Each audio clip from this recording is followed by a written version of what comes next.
How could you possibly do this to me? You can't just take over our $30 million property. This is outrageous. No polite letter arrived telling me the HOA had grand plans. What I got instead were tremors under my boots, clouds of dust rolling across my fields, and a confused phone call asking why heavy machinery was tearing into the edge of my farm, as if it were common ground. Welcome to my channel. Don't forget to like and subscribe for your premium dose of HOA chaos. My farm wraps around that neighborhood in a way that clearly unsettles them. It's not a tidy square outlined on a plat map. It's a series of adjoining parcels, some cultivated, some resting between seasons, all properly deeded, surveyed, fenced, and taxed year after year without exception. I wasn't staying there at the time. I was managing work on another property because agriculture doesn't pause simply because you're sleeping somewhere else. Fields still rotate, equipment still moves, business continues. The strip the HOA kept referring to as community land was actually a parcel that had been misplotted years ago but had always belonged to my farm. To them, it looked empty and forgotten. To me, it was rotation acreage, buffer ground, and space reserved for future growth. To Karen, it looked like opportunity dressed up as dirt. The first hints didn't seem alarming. Survey flags. Minor grading. Trucks are driving through. I sent a composed email introducing myself as the owner and requesting copies of any surveys or recorded easements before permanent work began. Apparently, that was amusing. Karen's reply came quickly, confident, dismissive, and completely uninterested in specifics. She insisted the HOA had authorization. The land, she claimed, was marked as community space, and I needn't worry about it. No survey attached, no easement provided, just the unmistakable tone of someone accustomed to others backing off. A few days later, I drove out to see for myself. The boundary stakes had vanished. Fresh grading sliced clean across my parcel. Stacks of concrete forms sat exactly where my fence line used to run.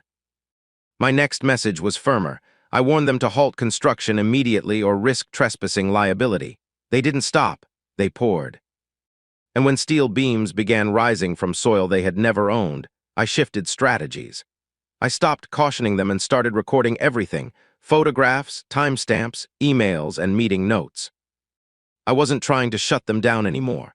I was letting them complete the error because arrogance carries a price tag, and concrete has a remarkable memory for where it's set.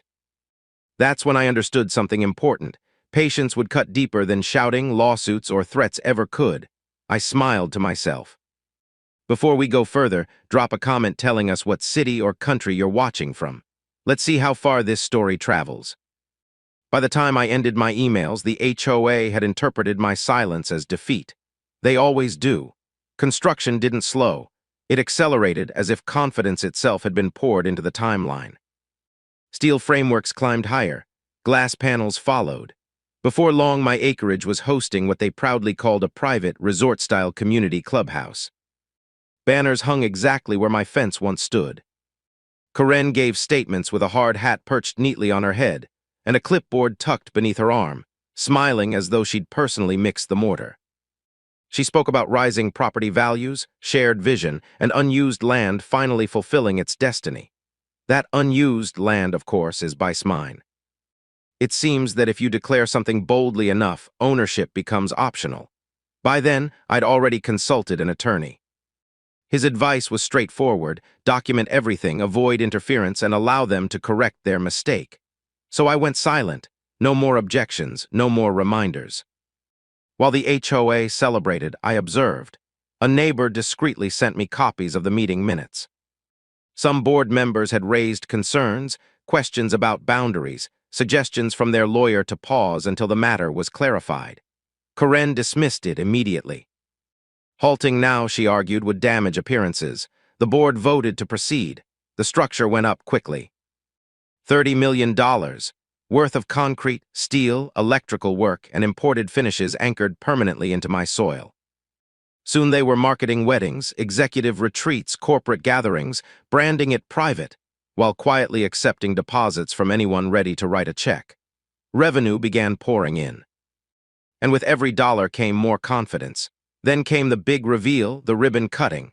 Local officials were invited. Residents were told to dress their best.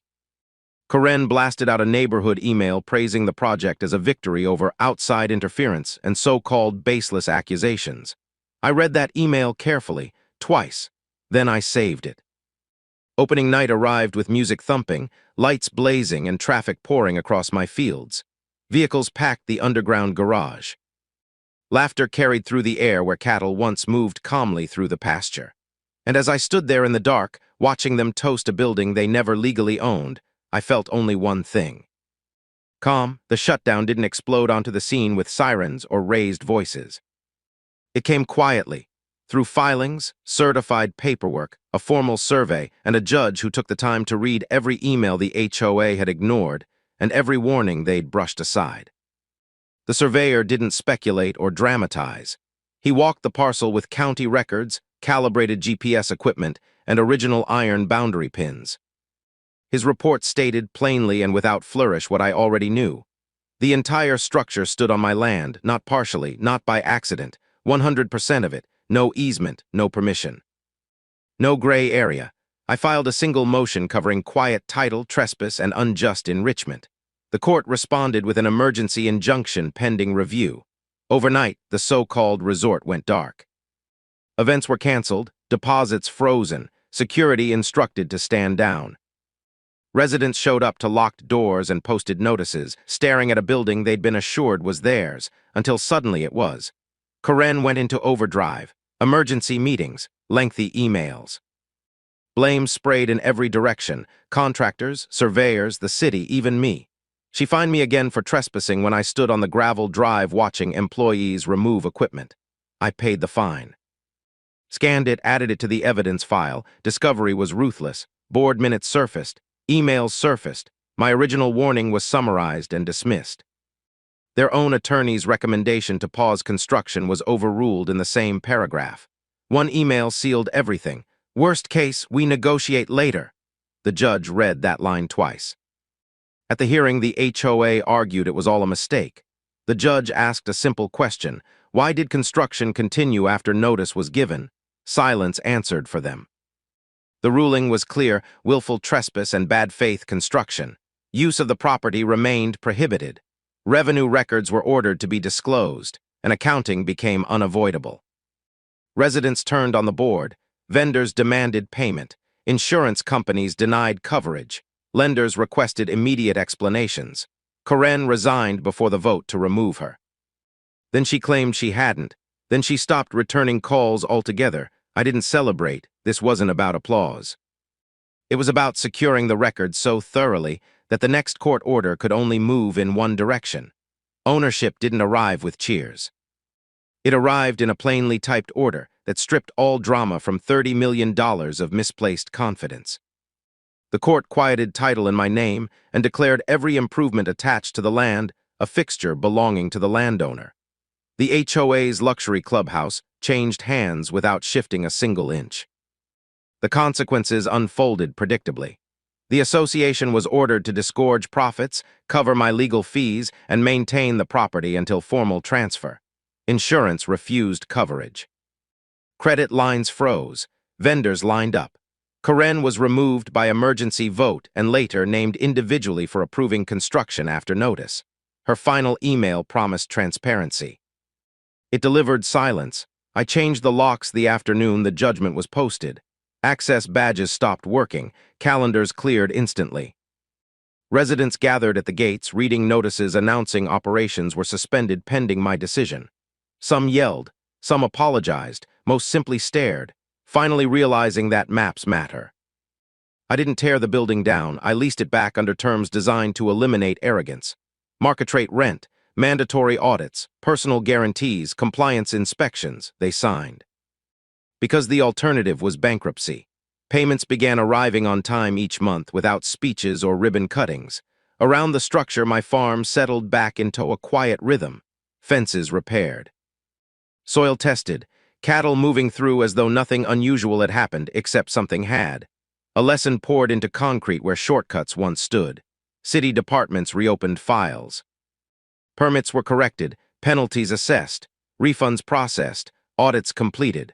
The board learned what ownership truly means when confidence collides with a deed, a survey, and a calendar. Records remained, memory lingered, neighbors learned patience, lenders learned boundaries, and the board learned silence because documents speak louder than meetings, threats, or votes. Paper remembers everything. Confidence fades quickly once court orders, timelines, and signatures replace public shouting in permanent records. People asked if I felt sorry for them. I said no. I warned them twice. They built anyway. They spent $30 million proving something simple. If you build on my land, you build for me. The end.